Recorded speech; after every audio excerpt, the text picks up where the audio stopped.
Hi, and welcome to episode 66 of the Give Me a Crown Knitting, Spinning and Bits and Pieces podcast. My name's Nina, also known as Give Me a Crown across the internet, and today is Wednesday, the 15th of March 2017. I'm coming to you from the central west of New South Wales in Australia, and it's been a few weeks since my last episode, and I think I have to admit to myself that trying to get back to a weekly schedule at the moment just isn't going to happen. So I will be popping up in your YouTube feeds a little bit sporadically for the next while, but thankfully there's a lot of other knitters out there and yarn crafters who podcast on a bit more of a regular schedule. But I will try to post new episodes when I can. I do want to try to keep it at least fortnightly, just because it's easy to forget all the little things that you learn along the way with your crafts if you leave it for too long. But I love being part of the knitting community and sharing both the things that go well and also the little hiccups that I have with my projects, because I learn a lot from other podcasters, and maybe somebody out there will learn a little bit from something that I blather on about. So thank you for watching, thank you for tuning in, and this week I will have some finished objects-ish. I will have some works in progress, some acquisitions. And before I get on with the show, I just wanted to mention this beautiful granny square blanket behind me. It's something that my mum made for me a few months ago, and it's actually been keeping me quite cozy on some of the cooler nights that we've already been having out here. So she knows me well. It's got my dark browns in there, which is wonderful.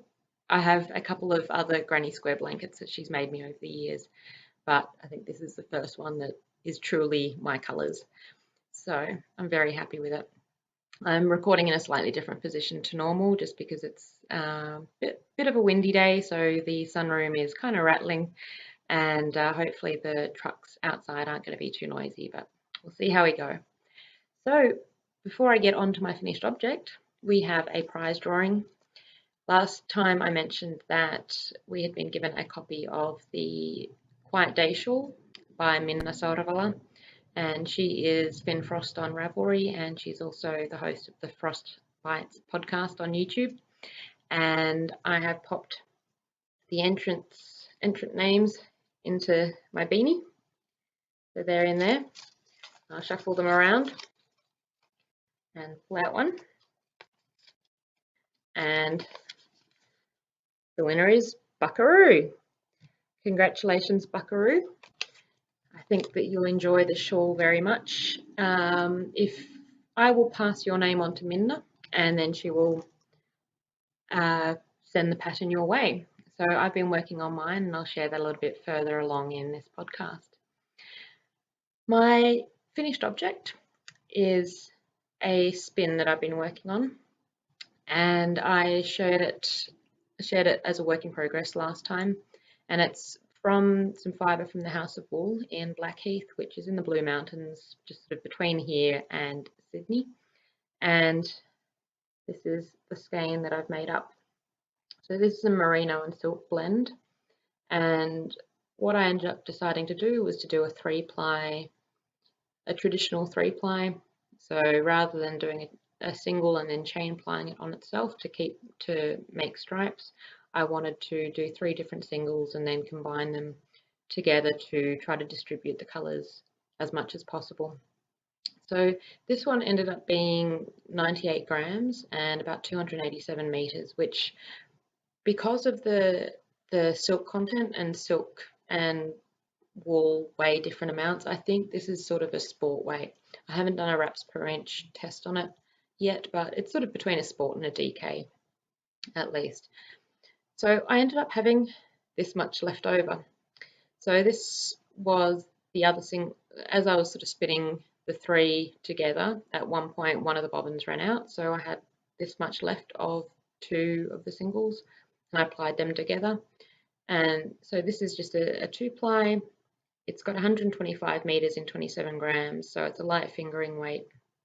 And I don't know how I ended up with almost a quarter of, or maybe a quarter or a fifth of the fibre as leftover. either I was spinning my single so inconsistently or I just miscalculated somewhere, but I don't mind. That's a good amount to have that I can use as maybe a mini in my sock yarn blanket, uh, or I can use it as an edging for a project or something like that. And this one I think will be a shawl at some point. I did a bit of a slow spin. This spin took me a lot longer than normal, and that was because I was a little bit battling with the fibre because there was a lot of shorter sections of fibre in the blend, and partly because I was trying to spin a lot finer than I normally would. So I normally spin sort of a finish yarn, but this was even finer because I wanted to do the 3-ply.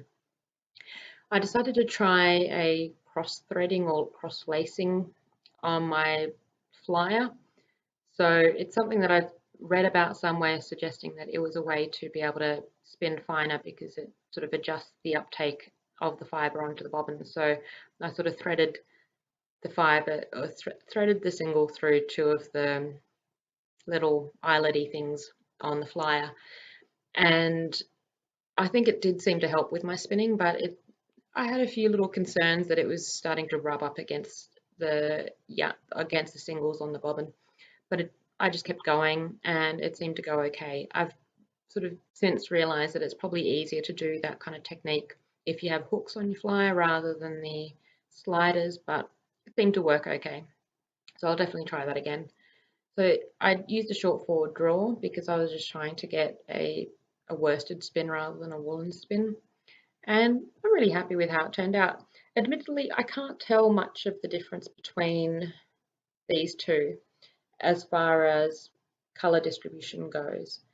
I think they both have a bit of striping going on in them, but I don't know. I think the only way I'm going to be able to tell is once I actually knit them up.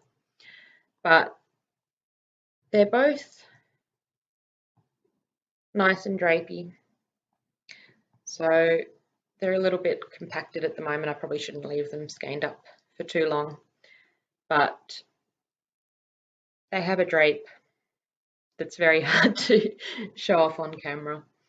But I think that once it's knitted up, it will create a really beautiful shawl that just sort of hangs gently off the body.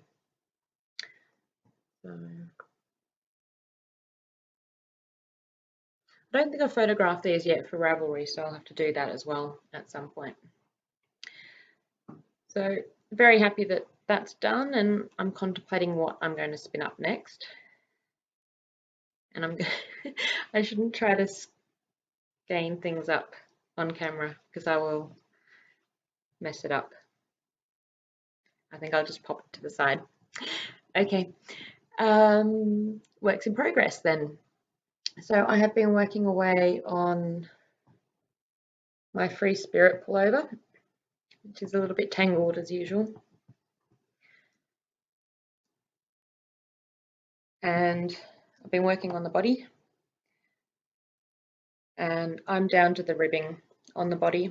It's a sort of pullover that you can keep growing to a fair extent because the pattern provides which order to do each of the stripes in. So there's 5 different colours that I'm using in this pullover, but I tried it on and sort of checked where it was falling on my body, and then I also did some measuring of some existing pullovers and t-shirts that I've got to sort of just check from the underarm down how this was sort of measuring. I expect that once I give it a wash, it will grow a bit, and I'm happy with that. I don't mind. I want it to be a slightly longer one. The pattern has a shorter version and then a much longer version, so I'm sort of going halfway in between. So I'm onto the ribbing, and probably in a few more rows then I'll bind that off, and then I think that I will do the neckband first and then I'll start on the sleeve. So at the moment my yarn use is going pretty well. I'll weigh my yarns after the body just to sort of see how much it actually took, but I think that I'm going to be okay regardless of whether I decide to do short sleeves or long sleeves. So at the moment, with some of the colder temperatures that have been happening out here. I'm definitely thinking about longer sleeves, so I'm looking forward to getting that done and being able to wear it. I don't know, stripes don't work for everyone and they probably don't work for me, but I don't care. I like them, and I like the fact that it's a pretty much greyish pullover or jumper, but it actually has some very gentle green in there and a little bit of a bluish tinge, and I think it's magical. I like it. I have also been working on my Quiet Day shawl.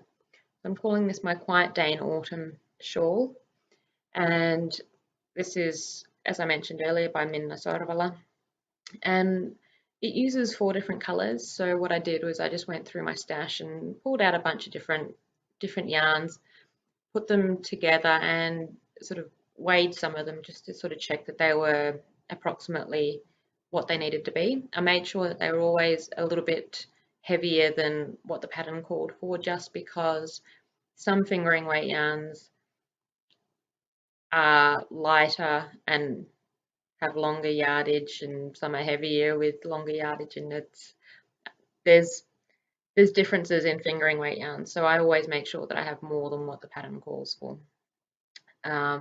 with something like this at least. There are some patterns where you can adjust the size based on how much yarn you have, so there it doesn't sort of matter so much, but with a shawl I think it's important to just make sure you have a little bit extra. I then pondered and thought about which yarns I've used before, just to make sure that they were the sorts of yarns that I think could work happily together. And I'm on to the 4th colour. So this is how it's looking at the moment. So I have some Miss Click Clack Merry Creek sock in the Rufus colourway, and that might have been a one-off. And this one was in her Sauterne. It's a French sweet wine.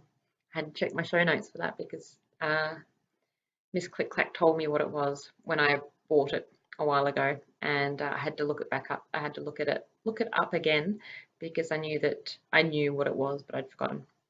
So those two are both Miss Click Clack, and they're minis that I got a while ago that have been waiting for a project. This grey is Nitpick Stroll in the Jackrabbit Heather colourway, and then this lighter yellow is Skein Yarn in Top Drawer Sock in the Citrine colourway. And it's a little bit of an odd departure, I think, this light colour down here, and perhaps my colour choices in general.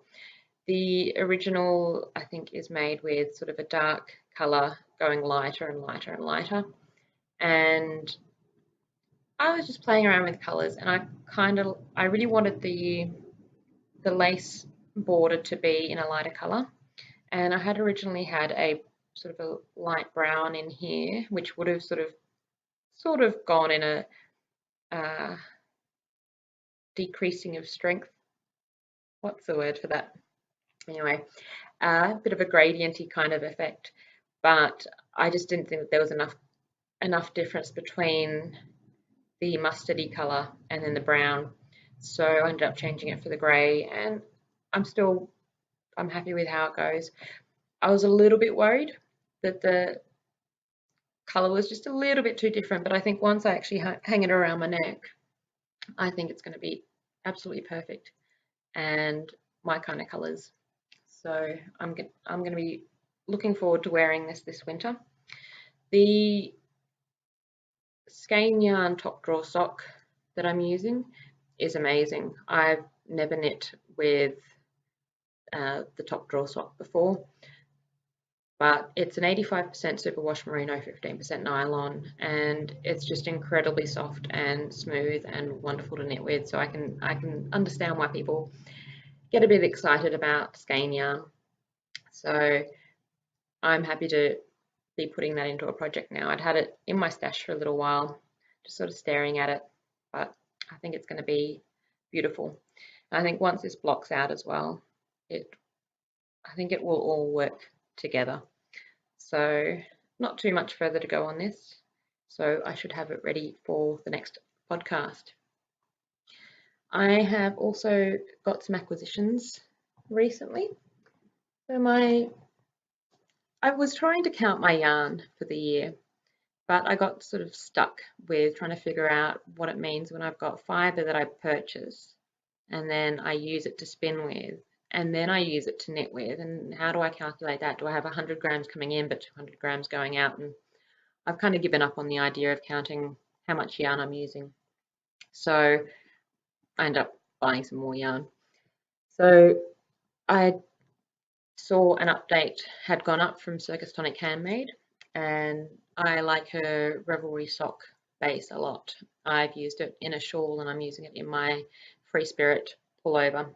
So this is one skein that I got. This is called Masked Owl. So there's the Circus Tonic Handmade. And this is her Ravelry sock fingering 4-ply, 80% superwash merino, 20% nylon. It's got 409 yards or 374 meters in 100 grams. And I love working with it. It's wonderful to knit with, and these sort of a tonal yarn. I love the colors in them, and I think they make a lot of projects just pop with just that hint of multicolored, not multicolored, but you know what I mean, the same color but just at different strengths. So this I'm counting as one of my brown yarn acquisitions, which is one of my goals this year, is to buy three skeins of brown yarn from Indie Dyers, because it's a sort of a greyish brownish sort of tint. I also got a couple more skeins, but they are as works in progress, but it's a bit of a secret work in progress, which is why I didn't show it before. But they look like this. So I'll just show you the back of what I'm working on to keep the front a secret for now. But so this grey colour is called Grey Hawk, and this pinky, is it peachy? Yeah, I guess you could possibly call it peachy, but it's called Major Mitchell Cockatoo. So these two are working up in a sock for me at the moment, and this is another one of my things that I'm trying to turn into a pattern. So one of my goals is to get a pattern published on Ravelry sometime this year, and it's been my goal last year as well. So hopefully this is the one that does it. I bought this yarn specifically because I wanted to use it to knit a pattern. So I think that the combination of colours will spur me on, and it might not look like I've done too much, but I've been sort of going backwards and forwards, just ironing out a few of the kinks on the other side. So really enjoying those yarns. I think they're beautiful, and I look forward to sharing that project with you in the future. And that's pretty much it for all the knitty sort of stuff. The seasons are changing here. We've got very high temperatures one day and cold temperatures the next, and sort of hard to know what to wear. Some days it's starting off with knitwear and then ending up in a t-shirt and shorts. So it's a little bit crazy, but I think that the proper cooler temperatures are coming soon, and it's something that I'm gotten kind of fond of out here. So I'm looking forward to the colder temperatures and being able to wear all my knitwear. So I'm still missing Sydney though, and I have to plan some visits out there soon. So I'm looking forward to seeing Sydney again. I've been out here for almost a year now, and my house sitting that I'm doing is going to be extending off towards the end of this year, and I'm sort of thinking about a tiny house out here now. So I've been looking at some options and thinking about how I could get myself set up. A tiny house with a studio for sewing sounds a little bit difficult, but I'm going to see what I can come up with. Yeah, it's a bit of a dream at the moment, but it would be wonderful if I could figure out how to get myself a tiny house and actually get a sewing studio in there that's not going to take over the entire place. There has been a lot of sewing going on for my Etsy shop, so I've been popping up updates at least once a week, if not twice a week recently. So thank you to those who have been popping by and ordering project bags. And I've been working on some other products that I'll hopefully be adding to the shop soon. So I've added a Facebook page as well. So I was sort of poking around trying to figure out how to make it work, because it seems like some people have been talking about Give Me a Crown on Facebook, and I just don't use Facebook a lot. So I didn't really notice, and I've set up the page now. But I don't know exactly what to do with it, so I will be trying to figure that out. And for the time being, I'll be posting up when I'm doing updates, as long as I remember to do that. But I guess the more people, if people are interested, then please come and like my page, and and then hopefully I provide information that is interesting to you. So I think that's it. I will wrap up. Yeah. Life's just a little bit hectic, but I'm sure you can all relate. So I will see you soon.